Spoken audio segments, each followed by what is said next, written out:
to Dead Man Talking. Tonight's show is a special feature edition of DMT. I'd like to welcome the wonderful, the marvellous Dr Creepen van Pasta. And he's been kind enough, folks, to share a story with us from his vault. Do check out the Reddit vault over there. I'll put the link in the description below. Without further ado, let's get into tonight's story, featuring Creepen van Pasta, entitled Windows. Let's get straight into that.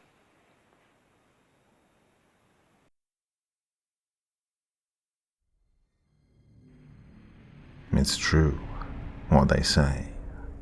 Monsters do exist. They have always existed and will continue to do so. They live in our minds, infesting them with suicidal and horrible thoughts. Some of us give in, some of us don't. It's the battle that never ends. But there are more strange and fearsome things. The things that lurk in the shadows and only come out when it's dark on our planet. They feast on us, on our fear, our guilt, and every bad emotion we have.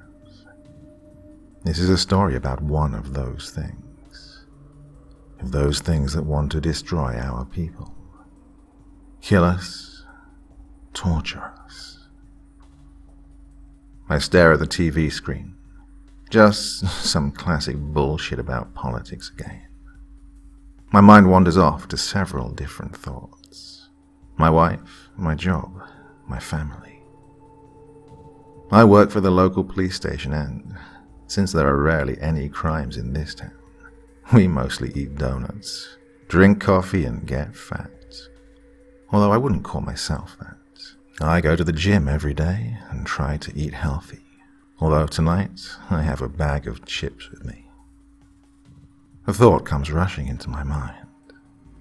It was about a case we had last month. A man was washed ashore. He was dead, obviously, and covered in bite marks. And in some parts of his body there was flesh ripped out. His eyes were gone as well. We thought sharks, but they don't usually just bite some dead prey and leave it. No, there was something quite off about this bizarre incident. We had to close the case since there were no suspects, and the man's body was too destroyed to identify him. I felt a breeze of cold air the moment I sat up from the couch. The kitchen window was open. I got up to close it, and as I did, I saw a figure standing outside, looking at our window. I was a bit creeped out, I'm not going to lie. I hesitantly closed the window and then shut the blinds, thinking about how creepy this actually was. I yawned and opened the bedroom. My wife was long asleep, so I kissed her on the cheek, dressed down to my underwear and silently got into bed and pulled the covers over my body. I was awoken at about 3 a.m. from knocking on the door. We lived in an apartment on the 4th floor, so it wasn't likely that any homeless person could have gotten in. Yet I got up, put on a pair of shorts, since it was summer outside, and went to look. I heard the knock again, and this time it was more violent. I said, "Hello?" and immediately regretted saying it. From the other side of the door, I heard an old man's voice. "Go, run, they'll get you, run, run, they will eat you." And then there was silence. I listened for breathing, but there was none.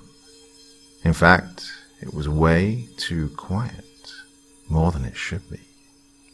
We lived under a bar, and people go there every night.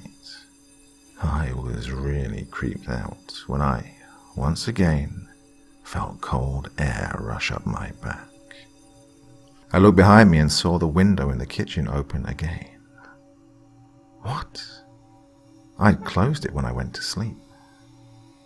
I walked slowly to the kitchen and to the window. I saw the same figure still standing there. I shut the window fast, locking it with a lock that we had over each window. I shut the blinds, took my gun from the safe and put it on my nightstand, just in case. I went back to bed, but it's needless for me to say that I didn't close my eyes once again that night. The next morning, once I woke up, my wife was cooking breakfast already. I entered the kitchen, still tired from the sleepless night, said good morning to her and asked if she had opened the window at night. She denied doing it, so I was left thinking about this all day long.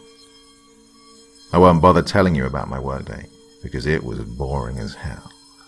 Nothing ever happened in this small town.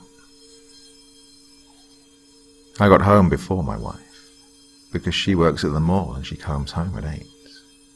I had about 3 hours for myself, so I decided to check out the window once again. I opened the blinds and let the sun shine in. The dark figure was obviously gone.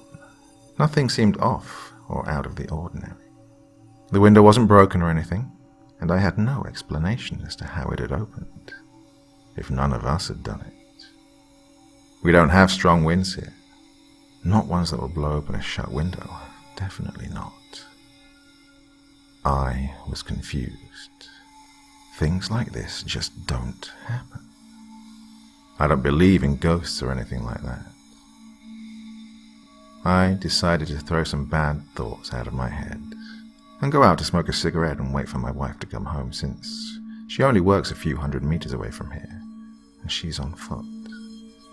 Once she gets home, we order pizza for dinner, watch a movie, and do adult stuff.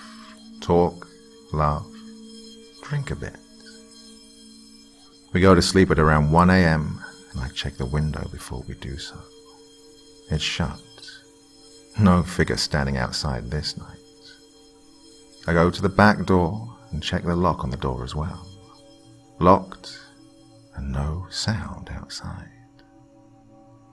I go back to the bathroom, turn out the lights and jump into bed. I feel cold. I wake up. My watch is unplugged. I turn around and see the bed beside me empty. And cold sweat is rushing down my spine. My wife is gone. I bolt upright in bed. I feel the cold again. I grab my gun and walk out of the bedroom. What I see is terrifying. Every window is open, wide open. The cool air is blowing in. I proceed to close every window and, as I do, I call for my wife. No answer. I check the bathroom and every other room. Nothing. Finally, the kitchen. The window is the last one open there. I walk inside the dark kitchen, pointing my gun at the window.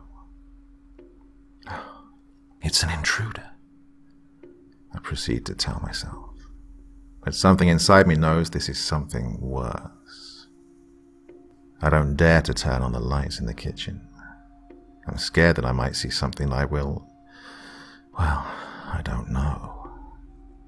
I slowly approach the window. Then I see it. It's my wife. Well, her face to be exact. A minute later, it's gone. I want to call out to her, but I can't. My mouth is dry. My hand with the gun is now shaking. I'm at the window and I see it. The figure. It's sitting on the tree. It's not a man. It has 6 eyes and way too many arms. It sits there, smiling with its huge mouth. I don't know what to do. One's mind can only process what it understands. Then, suddenly, the creature lunges at me, trying to grab me with its long and nail-covered fingers. I fire a shot at it. The bullet just bounces off, so I try pushing it away from myself. It tries to eat my face, but I use all of my strength I have in me to push its jaws away from me. Then, an idea sparks into my mind. I'm going to burn myself and this fucker with it. Our flat has a gasoline tank. It's not much, but it might be enough to light this apartment on fire. I know this sounds crazy, but I think it's the only chance I've got. With all of my strength, I push this thing off me and throw a kitchen knife at it. It screams a terrifying scream and growls in pain. This gives me the split second to close the window and rush out of the room and shut the door behind me. I feel pain in my wrist. Blood is soaking in my shorts as well. I take the gasoline container from the washing room and open it, splashing the gasoline all over the floor. What surprises me is that I hear no sound from the kitchen whatsoever. I empty half of it and proceed to walk back to the kitchen. I wait for a moment, then brace myself for the worst and walk inside. My wife is standing in front of me. She wraps her arms around me and starts whispering to me, and I almost believe that it's her. But there is one thing. Since when does my wife have red eyes? I scream and punch her away. Immediately her skin starts peeling off, revealing the creature. I smile and splash the remaining gasoline around me and on the creature as well. It stares at me for a moment. I look into its eyes of hell. Then I pull out my lighter, and just as the thing jumps on top of me, I drop it on the ground. I feel sharp pain, and then I'm falling into the black abyss. Local newspaper reports: 4 killed in apartment fire. The fire supposedly started from the 4th floor and lit up the whole building. It took 2 days for the firemen to completely extinguish the fire, which could have been caused by a gasoline explosion. The bodies of 4 persons were found. All were men. The most destroyed body had bizarre marks on it. Parts of the man's body were bitten out, and his eyes were gone.